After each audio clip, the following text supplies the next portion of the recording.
Hi everyone, this is Laura with Laura Astrology, and I'm here to give you the astrology for the weeks of February 19th through March 3rd, 2024. I'm also a therapist, so I'll be offering some therapeutic perspectives as well, so that we can utilize the astrology according to our free will as much as possible. So, the first thing really happening this first week is on Thursday, February 22nd. We have Venus making a conjunction with Mars. So a conjunction is when two planets come together and join forces and their significations combine. So Venus is goddess of love, beauty, pleasure, joy, connection, relationships, and attraction. And Mars is the planet about going after what you want, asserting oneself, desire, passion, also things like anger and conflict. And Venus is also like harmony and peace. So with these two planets coming together, this could be a moment of harmony within a conflict. This could be erotic sexual chemistry or tension or connection with someone. Venus being a planet about connection and attraction, and Mars passion and drive and going after something. You might experience a motivation or drive to do something that's beautiful or artistic or artful or collaborative. You might notice some tensions between the desire for leisure and kind of like relaxing versus action, being motivated, doing something. And it could be a really good day to, like I said before, just a good day to take action on your ideals for what's beautiful or what is harmonizing. And it's likely you'll notice this energy pretty early throughout the week. You know, Venus is kind of chasing Mars, so they're pretty close up until Thursday, the 22nd, when they come into this conjunction. And we did just have Mars just entered Aquarius this last week and passed over Pluto. So there's something about how we've gotten to the bottom of maybe where our anger stems from, getting to the bottom of a conflict that we've maybe experienced or been going through, or perhaps what we're wanting or how we want to assert ourselves, or maybe there's been something about like what you've had a drive for and why. Pluto is a planet that likes to get to the bottom of things, understand underlying motivations. There can also be kind of an obsessive quality to Pluto too. So kind of like obsessively wanting to go after something or being hyper-focused on something. Same with Venus. Venus just passed over Pluto as well. This could also be, once again, Venus being about harmony and peace. It could be a time where you finally gotten to the bottom or addressed something that was out of harmony or that wasn't peaceful or that there was underlying tensions, and Venus, Pluto coming together could have helped kind of resolve that and get to the root of it and just address it. So creating more peace. Venus, Pluto can also suggest, once again, that kind of erotic tension, erotic energy, sexual attraction. Pluto can even be kind of obsessive, compulsive, or hyper-focused. So we're in the midst of that energy still. So as Venus and Mars come together, they just came from this conjunction with Pluto. So it's kind of like carrying that energy forth for a little bit longer. So then on Friday, the 23rd, we have Mercury, which is a planet about the mind, how we communicate, how we exchange ideas, how we think, moving into Pisces, which is a sign about dreams and vision and beauty and hope and non-linear things. Mercury is a planet that wants to dissect and sort and sift and organize and is really good at the details. And Pisces is a sign that isn't good at the details, doesn't want to sift and sort, wants to get lost in the whole of it, wants to go with the flow. So Mercury can kind of struggle in the sign of Pisces. So really it's a good time while Mercury's here to think in a more non-linear way and go with the flow. Mercury in Pisces isn't the best at being organized or routined. It's more Pisces is a sign it's an emotional sign. It's very much so does things based on how it feels, and it's kind of like an emotional sponge. So that might be harder during this time to make detailed or committed plans. And so it's really good to go with the flow, go with what feels good, with what feels right. There can be some miscommunications with Mercury and Pisces. It can feel a little bit like a Mercury retrograde. So just being mindful of possible miscommunications, misconstruing what someone's saying, misunderstanding, maybe not being able to communicate as clearly. So it's also a good time to practice communicating as clearly as possible, because Mercury and Pisces can struggle to be clear. It's more of a poetic placement for Mercury to be in. You know, Mercury and Pisces is really good at music writing or poetry writing or dance or, you know, rhythm or but not necessarily like logic, facts, clear communication. So good practice for both. Then on the 24th, we have a full moon in Virgo at 5 degrees of Virgo. And this full moon is opposite Saturn, a planet about responsibility, duty, limits, boundaries. Full moons are where something is coming to light, to full light, where something might be being revealed, shown. So this full moon might be uncovering some limits or boundaries that we are facing in the part of our chart that contains Virgo. So whatever house that is for you, those themes or topics, there will likely be some sort of limit or boundary revealed, or something around where we must do maybe some more hard work in, Saturn being a planet about hard work. You might notice a desire to make a practical plan to accomplish something that's long-term, having a long-term goal and kind of knowing that it's going to take a while to get there. Might also be that light, like there's light coming to a long-term commitment that you would like to make.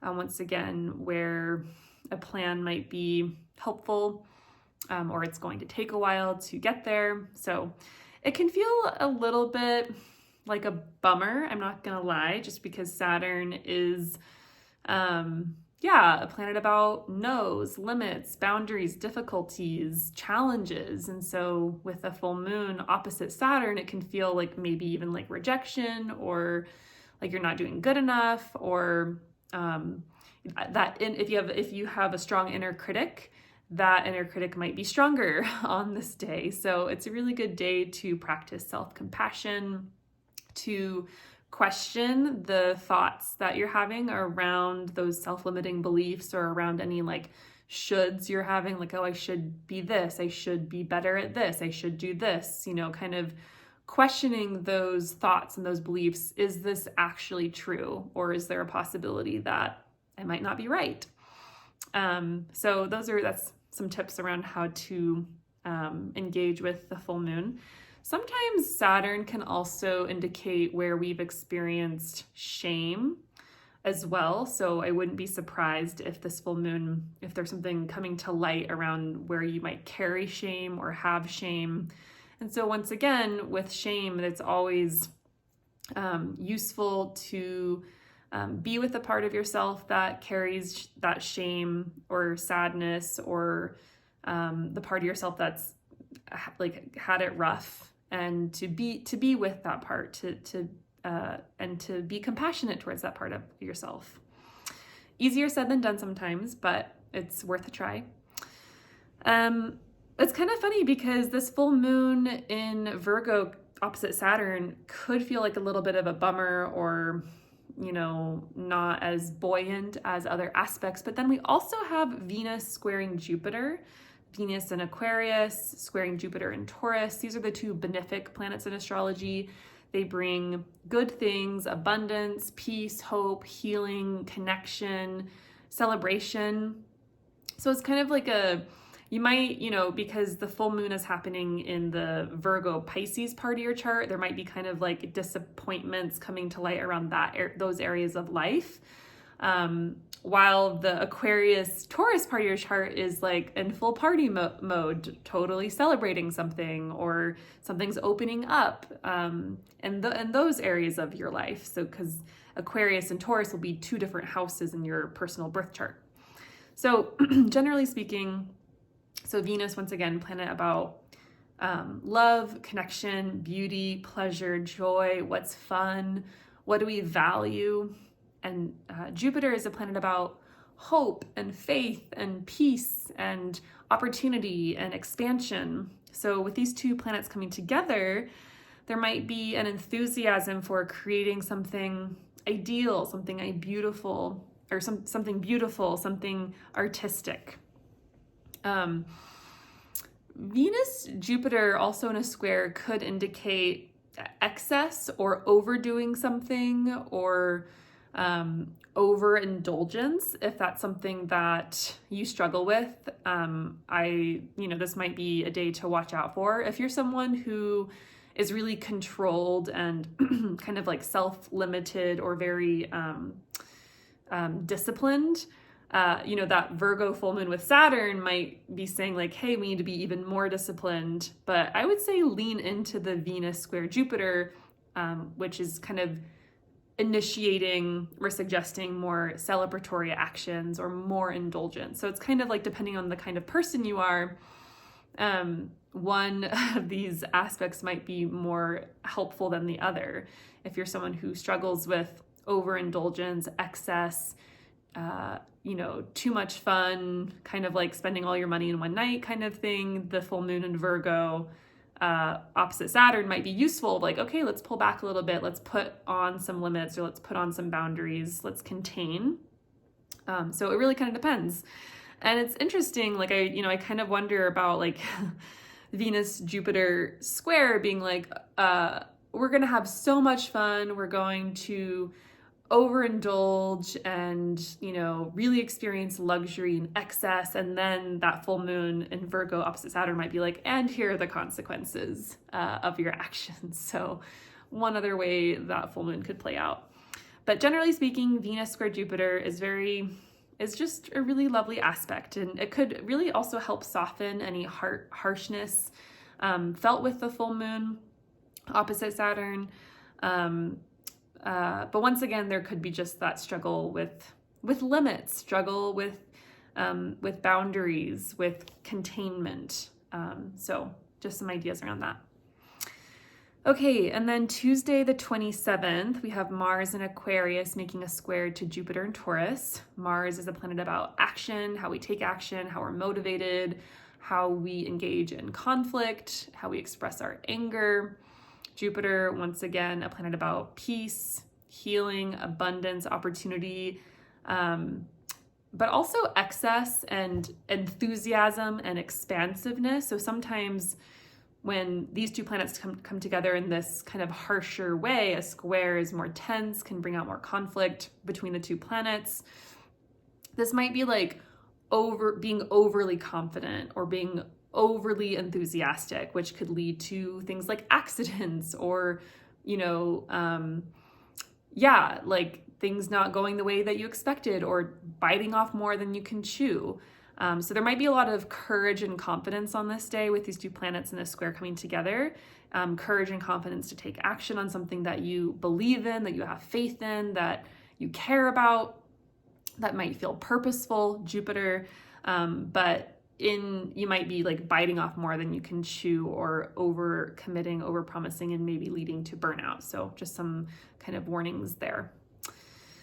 But once again, if you're someone who's a little bit more shy or like not bent on taking initiative or risks, then this could be a really useful aspect to, step outside of your comfort zone and take a risk. If you are already a risk taker, then this might be an aspect to watch out for and practice more self-containment maybe, or like self-discipline. So, okay, February 28th through March 1st. This is Wednesday through, I think, Saturday, maybe Friday. You'll probably feel it through Saturday. we have the Sun, Mercury, and Saturn all coming together in a conjunction. Once again, a conjunction is when these planets are lining up together, and all of their energy or what they signify, what they mean, are kind of combining into like one mega meaning. So the Sun is our conscious awareness. It brings light, it illuminates, it makes things brighter. Mercury, the mind, communication, how we think, how we intellectualize, how we talk, communicate, etc. Saturn, boundaries, limits, difficulty, where our no's are, where there's structure, hard work, etc. So, these are all coming together around 9 degrees of Pisces. So if you have personal planets or points around 9 degrees of Pisces, Virgo, Sagittarius, or Gemini, this will be most impactful for you. So this might be a time where you're having insights or new awarenesses around boundaries, around limits, around what's weighing you down, what's not working, or maybe what will take a long time, or maybe even like limits in communication, like where you're feeling limited in how you can express yourself. There might be new insights or awarenesses around long-term plans, ambitions, like I said, what needs letting go of, what needs more work. That's kind of up to you. Saturn is always that planet, the boundary of like, can I do this? Like, is this worth it? Is this worth the long, hard hours of labor, or is it too much? Is it, am I past my limits? And so it's always that question of whether to keep persevering or to let go. It's a good couple days to work on like lengthier writing projects, or communications, or kind of working through more difficult or challenging communications, or to have more serious conversations. Be mindful of Saturn can have this like kind of limited scope, or can feel kind of depressing or down or weighty or heavy or serious. So also communications and conversations might just feel a little bit weightier, heavier. Grief could come up, right? We're in the sign of Pisces, a sign about emotion and feeling and like what's really being felt. And Saturn can be that like heaviness, the grief, the darkness, like what is heavy on your heart? How can you express that? Maybe through poetry, or maybe through like crying on someone's shoulder. It could honestly be a really good day for like crying on each other's shoulders and supporting each other in that way, right? Like Mercury being that planet of expression, communication, and Saturn being like the heaviness, like what's weighing on you. All of these planets are making a supportive sextile to Jupiter. Once again, a planet about hope, faith, healing, abundance, opportunity. So it does feel like Jupiter is offering this like silver lining of what could be a really difficult situation. Jupiter's offering hope. Jupiter's offering help, lightness, a way out, a way through.